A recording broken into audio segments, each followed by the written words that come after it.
Hi hi. మీ పేరు? నా పేరు సోము అండి. సోము గారు, ఇప్పుడు ఏఐ వల్ల యూజెస్ ఉన్నాయా, లాసెస్ ఉన్నాయండి?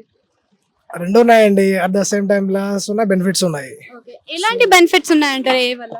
సో బెనిఫిట్స్ ఏంటంటే యాక్చువల్గా ఇది ఫాస్ట్గా అయిపోతుంది. సో ఏదైనా మనం ఇన్స్టాంట్గా వెంటనే రిజల్ట్స్ వస్తాయి అనమాట. So at the same time so opportunities కూడా తగ్గిపోతున్నాయి అనమాట. సో ఏ వల్ల లాస్ అంటే ఏముంటది అంటారు? లాస్ అంటే like job opportunities something like that. కానీ చాలా వరకు సాఫ్ట్వేర్ ఎంప్లాయీస్ పైన ఎఫెక్ట్ పడుతుంది అని అంటున్నారు కదా, మరి సాఫ్ట్వేర్ అనగానే చాలా మంది అట్రాక్టివ్ అవుతారు అండ్ చాలా మంది ఫ్రెషర్స్ కూడా వెయిట్ చేసేది సాఫ్ట్వేర్ జాబ్స్ కోసమే. మరి ఈ విధంగా జరిగితే మరి అంతా కూడా లాసెస్ ఇంకా ఎక్కువ అవుతాయి కదా? డెఫినెట్ గా అయ్యే ఛాన్స్ ఉంటుందండి.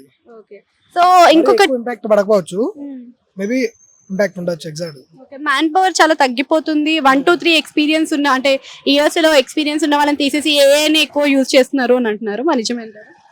మేబీ అవ్వచ్చండి. ఫ్యూచర్ లో మొత్తం కూడా ఏఐ తోటి నడిపిస్తారంటారా? సాఫ్ట్వేర్స్ కానీ ఇంకా సమ్ ఎడిటింగ్ వర్క్స్ కానీ? సో అందుకే మేబీ ఏ కూడా ఇంప్లిమెంట్ చేసి ఉండొచ్చు కదా.